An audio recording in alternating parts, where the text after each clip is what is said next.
Hey, good afternoon. This is Danny with the Christian Metal Ministry, and glad to have you here today. The theme of our message today is called How Did God Make the Red Sea Hold Up? Now, join us as we break the mold of traditional worship and creating a community where everyone from headbangers to seekers can experience the transformative power of God's Word. Together, we'll rock out, lift our voices, and we'll share the gospel in a uniquely powerful way. So, how did God make the Red Sea hold up for the children of Israel to cross? Now, I'm not going to look at anything that Moses did, but strictly look at what God did to hold the waters back to make dry land appear. I will not discuss the power of God, as it is very obvious that God did it with his might and power. Now, the verse that we will be looking at is in the book of Exodus, chapter 15, verse 8. And with the blast of the nostrils, the waters were gathered together. The flood stood upright as a heap, and the depths were congealed in the heart of the sea. Now, the phrase the deep waters congealed in the heart of the sea means that the waters became like hard walls for them to walk between. E.M. Zaire, in his commentary, says that God has the abstract power to produce a wind of any desired volume or strength. But in using the figure of his nostrils, which pertains to his person, we should get an impression of the power and effectiveness of him who is the creator of all things. God is God. He can do whatever he wants, however he wants. He's God. Xenos defines the word congealed as followed in his Hebrew Chaldean lexicon of the Old Testament: to contract oneself or to draw oneself together. Understanding congealed in the context of the Red Sea miracle. Now, in studying the miraculous parting of the Red Sea, the term congealed is significant. Now, according to Xenos, Hebrew Chaldean lexicon of the Old Testament, the word congealed conveys a sense of something being solidified or made firm. Now, this definition can enrich our understanding of the biblical narrative and its implications.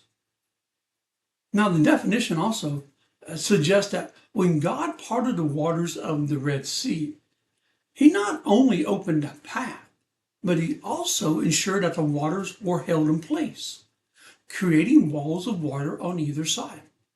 This divine act demonstrates God's control over the elements, emphasizing that the natural order can be altered by his will. He's God. Do whatever he wants, however he wants.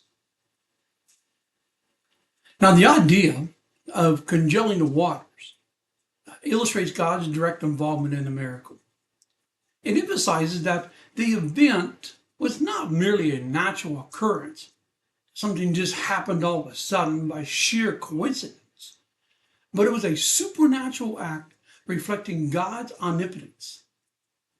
Now, by solidifying the waters, God provided a safe passage for the Israelites while simultaneously creating a barrier against their enemies.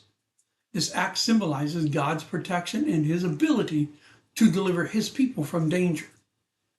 Now, the Israelites had to trust in God's power to hold back the waters as they walked through the sea.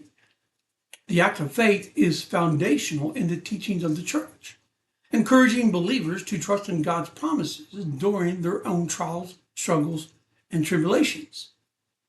Now, the definition of congealed, as provided, adds depth to our understanding of the Red Sea crossing. It highlights not only the miraculous nature of the event, but it also shows God's sovereignty and protective care for his people.